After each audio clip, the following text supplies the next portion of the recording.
দেশে কিংবা বিদেশে দূর দূরান্ত থেকে যারা আমার এই ভিডিওটি দেখতেছেন তাদের সকলকে জানাই আন্তরিক সালাম, প্রাণ ঢালা অভিনন্দন।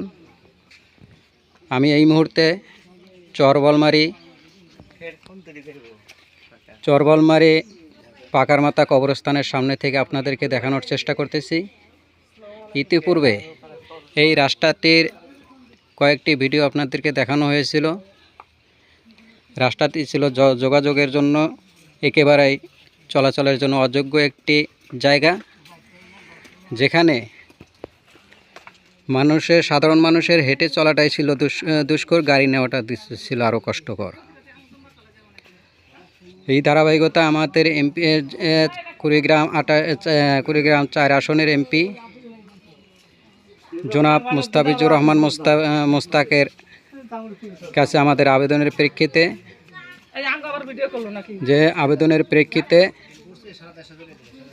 যে তাদের কাছে আমাদের একটি চাওয়া ছিল, এই রাস্তাটি যেন চলাচলের জন্য যোগ্য করে দেন।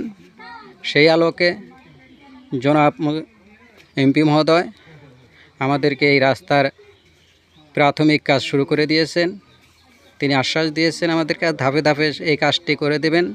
রাস্তার যে চলাচলের দুর্ভোগ ছিল সেই দুর্ভোগটি আস্তে আস্তে কমে আসবে। এখন এই কাজটি এমপি মহোদয়ের সাথে উপজেলা আমির জনাব হায়দার আলী স্যার তার সিদ্ধান্তের আলোকে কাজগুলো বন্টন করে দেওয়া হয়েছে। তার মধ্যে আমাদের এই চরবলমারি পাকার মাথা থেকে শুরু করে 134 ফিটের একটি সিসি ঢালাই উদ্দেশ্যে কাজ শুরু হয়ে গেছে এবং এই কাজটি 2 নং শোলমারি ইউনিয়নের বাংলাদেশ জামাতে ইসলামের মনোনীত চেয়ারম্যান পদপ্রার্থী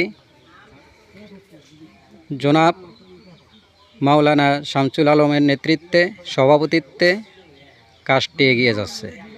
আমরা সে হুজুরের কাছে এই কাজটির অগ্রযাত্রা, সেই সাথে কাজটি কিভাবে এখানে বাস্তবায়িত হবে এবং হচ্ছে সেই সম্পর্কে জানব।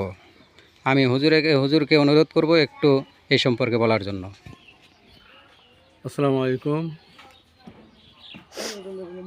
বাংলাদেশ জামাত ইসলামের 28 কুড়িগ্রাম 4 এর সম্মানিত এমপি মহোদয়ের মাধ্যমে পাওয়া এই প্রজেক্ট উপজেলা জামাতের গণপরিষদ সিদ্ধান্তের আলোকে চরবলমারি 2 নং শোলমারি ইউনিয়নের চরবলমারি গ্রামের জনদুর্ভোগ রাস্তা, যেখানে রাস্তায় মানুষ এবং গাড়ি ঘোড়া চলাচল খুবই কঠিন হয়ে পড়েছিল। আমি পরপর 2 দিন এসে রাস্তা তদারক করে দেখে যাই এবং সেই আলোকে আমি গণপরিষদ সিদ্ধান্তের সময় আমি এই আবেদনটা পেশ করি এবং সেখানে গণপরিষদে এই প্রজেক্টটা পাস হয়। তার ফলশ্রুতিতে আজ আমি এখানে এই কাজ শুরু করেছি।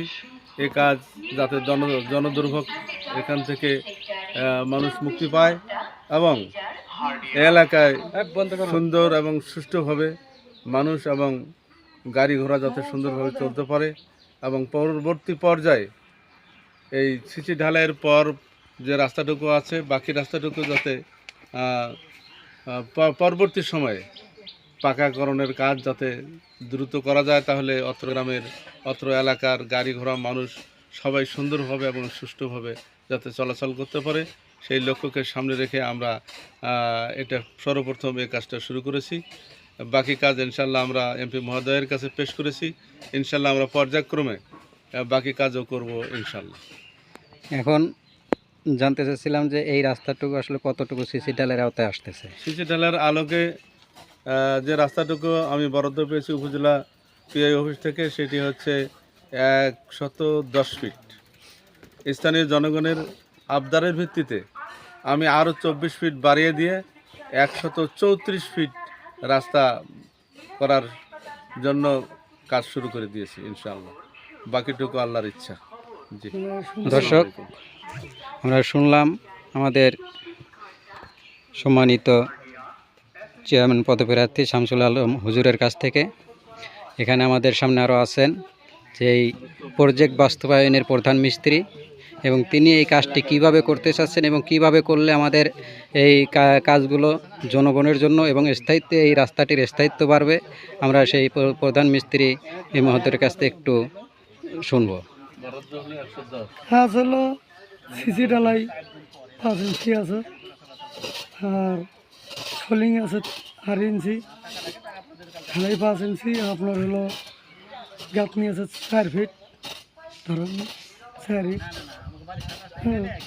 110 আছে, 110-এর মধ্যে আরও বাড়ি গেল 24 ফিট, মোট 134 ফিট রোড বাড়িয়ে দিল। এখন যেভাবে কাজ এখানে চলছে এবং আমাদের প্রার্থী যেভাবে কাজ আপনাকে দিচ্ছে, যে ইটগুলো এনেছে এবং যে মাপটা দিয়েছে এবং কাজগুলো তো আপনাদেরকে মাল মশলাগুলো তো যথেষ্ট পরিমাণ দিয়েছে। উনি সব সিমেন্ট উনি মাপ যোগ সবাই দিয়ে বলছে, যা আছে তাই করে দাও, স্যারেকের গাঁথনি আমার করতে আছে। এখন যেভাবে কাজটা করা হচ্ছে এর স্থায়িত্ব আসলে অন্যান্য বিভিন্ন জায়গায় যে কাজগুলো হয়েছে তার সে আশা করি তো এখানে আরও ভালো হওয়ার কথা। হ্যাঁ ইনশাল্লাহ, তার চেয়ে ভালো হবে, ভালো হচ্ছে আছে। ধন্যবাদ।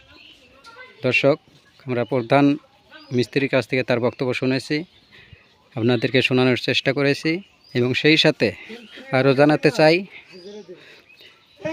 এখানে যে কাজগুলো হচ্ছে পিও অফিস থেকে যে নির্দেশনা দেওয়া হয়েছে, আমরা এখানে আমাদের যে হুজুর শামসুল আলম, মাওলানা শামসুল আলম, তিনি আশ্বাস দিয়েছেন যে ওখানকার নির্দেশনা অনুযায়ী আমরা কাজগুলো পার করে দেব। আশা করি এখানের সেই ধারাবাহিকতা কাজগুলো স্থায়িত্ব অন্যান্য রাস্তার চেয়ে বেশি দিন থাকবে ইনশাআল্লাহ।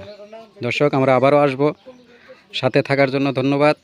যারা পরবর্তী ভিডিওর জন্য, পরবর্তী নিউজের জন্য, আপডেটের জন্য বসে থাকবেন, তারা আমাদের সাথে থাকুন। সবুজ বাংলা টিভিটি ফলো করে দিন এবং ভিডিওটি লাইক এবং আপনাদের মতামতগুলো কমেন্ট করে জানাবেন। ধন্যবাদ।